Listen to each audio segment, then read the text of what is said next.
Voilà. J'ai reçu mon carnet de notes. J'ai reçu mon carnet de notes.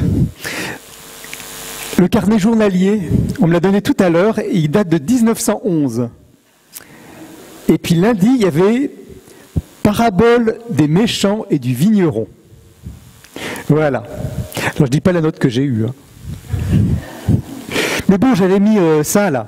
Ah ben je l'ai mis à l'envers. J'aime mes profs. Si avec ça, j'ai pas de bonne note.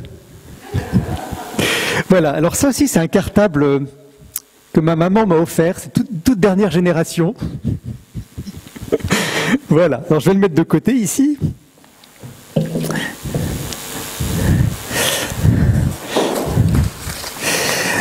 Alors, ça va être une prédication. Je vais parler d'abord aux enfants. Puis après, ce sera, vous allez voir, ça va être un petit peu plus compliqué, ce sera pour les grands. Mais pour les enfants, les trois textes, vous savez, des fois quand il lit des choses dans la Bible, on entend des choses, on n'écoute pas tellement parce que, bon, de toute façon, on ne comprend pas grand-chose, ou c'est compliqué, ou alors ça parle d'autre chose. Mais c'est rare qu'on arrive à se dire, tiens, mais là, ce qu'il dit, ben, ça m'intéresse quand même, parce que c'est des choses que, moi aussi, je vis des choses comme ça. Et dans les textes qu'on avait, on avait un texte dans l'Ancien Testament. L'Ancien Testament, c'est le début de la Bible, et puis il y a un texte de Jérémie. Jérémie, est-ce qu'il y en a un qui s'appelle Jérémie ici? Ouais, toi, tu t'appelles Jérémie. Alors Jérémie, tu as le nom d'un prophète, d'un grand prophète, pas n'importe quel prophète, hein, c'est du prophète haut de gamme, Jérémie. Ben oui, parce que Jérémie, dans la Bible, tu as 2 livres rien que pour lui. Jérémie, tu as les Lamentations de Jérémie, donc ça fait un gros parti, donc c'est un prophète important. C'est peut-être pas le tout premier, je ne sais pas si c'était le premier de ta classe, mais c'est le 2e. Donc tu vois, hein, c'est important.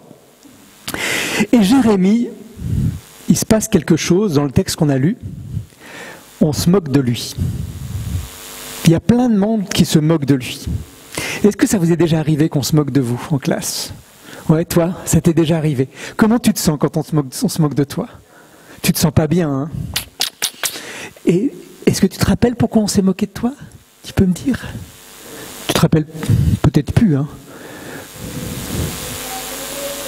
Tu n'avais pas recompté? Ah, tu savais pas, d'accord. Voilà. Des fois parce que on fait quelque chose, on n'a pas réussi quelque chose en classe. Des fois, on se moque de nous juste parce qu'on a fait quelque chose de différent des autres. Et bien ça, c'était un peu le cas de Jérémie. Jérémie, il disait pas comme tout le monde. Il était dans un moment, c'était difficile dans le pays parce qu'il y avait la guerre. Et puis lui, il disait, tout le monde disait, ouais, on va se battre, on va les combattre, on va se mettre avec un tel, et puis ils vont venir, et puis on va réussir. Puis lui, il dit, non, c'est pas la peine de combattre, on va pas gagner. Alors il disait, mais t'es défaitiste, tu dis qu'on va perdre, etc. Alors, du coup, tout le monde se moquait de lui. Et ça, du matin au soir.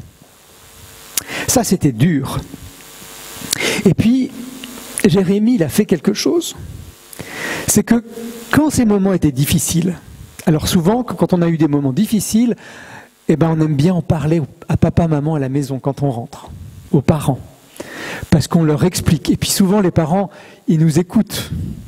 Et puis, quelquefois, ils nous consolent. Et puis Jérémie, je ne sais pas si lui, il avait encore une papa et une maman, mais en tout cas, il a fait une chose. C'est que le fait qu'on se moquait de lui, il a prié. Pas tellement pour qu'on arrête de se moquer de lui, parce que ça n'a pas tellement changé. Mais il a prié pour avoir la consolation auprès de Dieu. Et ça, c'est le premier message que je voudrais vous donner, les enfants, les jeunes. C'est que Dieu aussi vous écoute, que Dieu aussi entend ce que vous vivez la journée, quand on se moque de vous, ou quand vous avez quelque chose qui ne va pas bien, ou des fois même aussi quelque chose qui va bien, des moments de joie. Dieu vous écoute.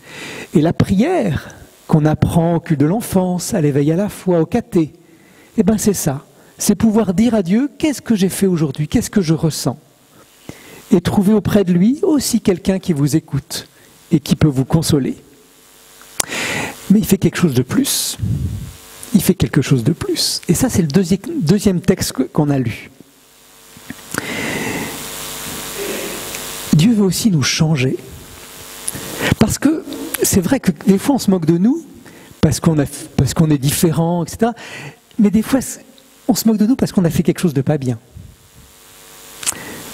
Des fois, on se moque de nous ou on nous reproche quelque chose parce qu'on a fait quelque chose de pas bien. Et dans le troisième texte qu'on a lu avec Pierre, Pierre c'est un apôtre. Pierre c'est quelqu'un qui est devenu très célèbre, Pierre. Et bien Jésus lui dit, arrière de moi Satan. Il a traité Pierre de Satan. Il a traité Pierre de diable. Alors ça c'était dur pour Pierre. Il s'est fait gronder par Jésus. Et sacrément. Ouais, des fois, parce que Pierre a dit une bêtise, il n'avait vraiment pas compris quelque chose, et puis Jésus devait faire quelque chose et il a essayé de le détourner. Donc il a fait une bêtise, et il s'est fait gronder. Et des fois, on se fait gronder aussi. Et ce texte que nous avons lu nous dit aussi que Dieu veut nous changer, des fois. Et ça aussi, c'est quelque chose qu'on peut faire dans la prière. C'est la deuxième chose qu'on peut vivre dans la prière. Trouver la consolation auprès de Dieu, lui dire ce qu'on ressent, mais aussi le laisser faire, laisser nous changer.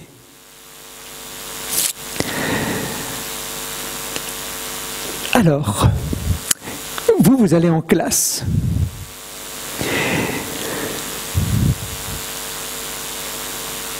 Vous allez en classe, vous avez commencé, mais nous les parents aussi, on a besoin d'être en classe.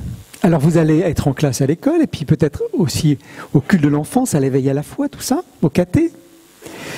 Mais nous les parents aussi, on a besoin d'apprendre des choses sur Dieu.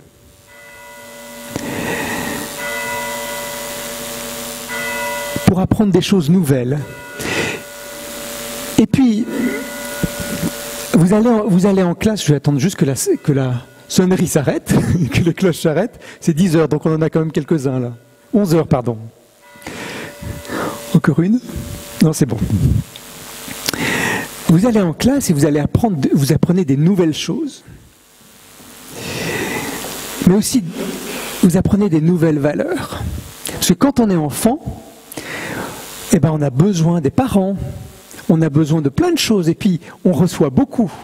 On reçoit des parents, on reçoit de l'école, on reçoit des cadeaux à Noël, on reçoit plein de choses. Quand on est parent, on apprend plutôt à donner, à s'occuper de ses enfants, à s'occuper de sa famille, à s'occuper de son travail, etc. Donc vous allez apprendre de nouvelles choses. Non seulement des nouvelles choses, mais aussi à être différent. Vous apprenez à l'école le respect, la responsabilité, et puis comme je disais, apprendre à recevoir plutôt qu'à donner. Et il y a aussi cette école de Dieu, j'en parlais tout à l'heure pour les enfants. Dieu qui est une puissance de changement.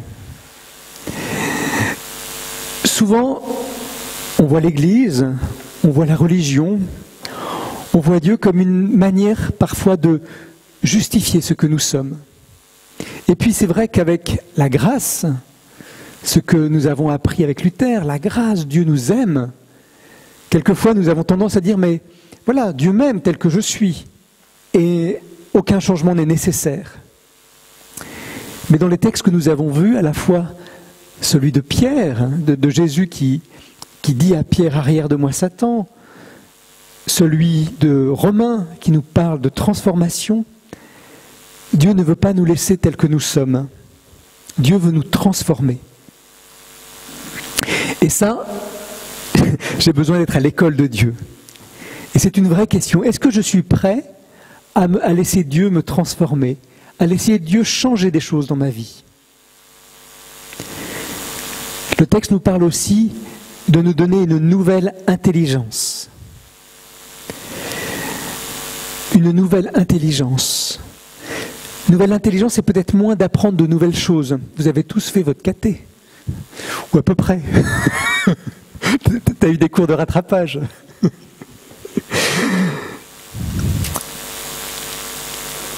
Mais Dieu veut nous donner une manière différente de voir les choses. Il y a tellement de valeurs dans notre monde, tellement de publicité, tellement de choses qui nous sont transmises à travers les différents messages que nous recevons. Des messages sur la réussite, sur l'argent, sur le fait de posséder. Mais il y a d'autres valeurs, des valeurs plus profondes. Renouvellement de l'intelligence aussi pour pouvoir discerner, nous dit le texte, ce que Dieu veut, ce qui est bien, ce qui est parfait. Changer notre système de valeurs. Ce système de valeurs, Pierre l'a reçu en pleine figure.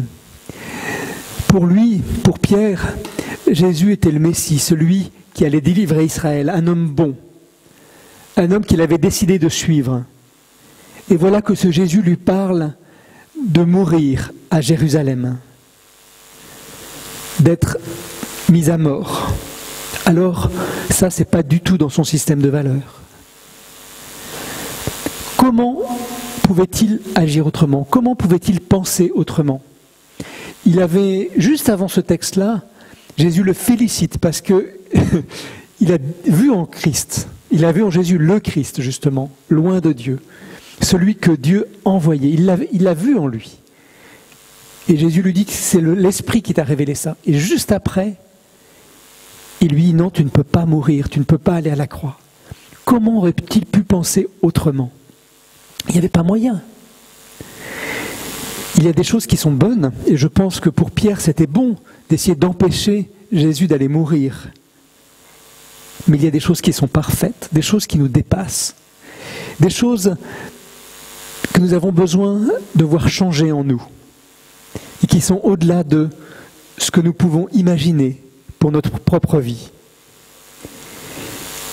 Dans la foi chrétienne, il y a ce saut vers l'inconnu. Disait Kierkegaard, j'ai toujours du mal à le prononcer.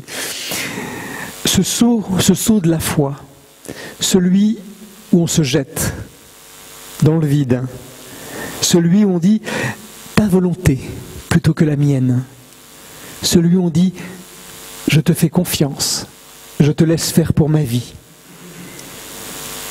celui où on laisse cette puissance de changement, cette puissance, cette force de transformation agir en nous. Et ça, c'est pas forcément à quoi nous pensons. Alors, pour Pierre, il n'a pas pu l'imaginer, et à sa place, je ne l'aurais pas imaginé non plus, mais la croix du Christ était nécessaire. Parce que qui accepterait de faire cette transformation? Qui accepterait de faire ce saut dans l'inconnu, dans le vide? Qui accepterait d'être transformé si nous ne réalisions pas d'abord à quel point Dieu nous aime? Il nous a aimés jusqu'à se donner lui-même, donner son Fils pour nous, afin qu'à notre tour, nous puissions saisir ses promesses et trouver la force en Dieu de laisser faire Dieu dans nos vies. Amen. Que Dieu nous aide.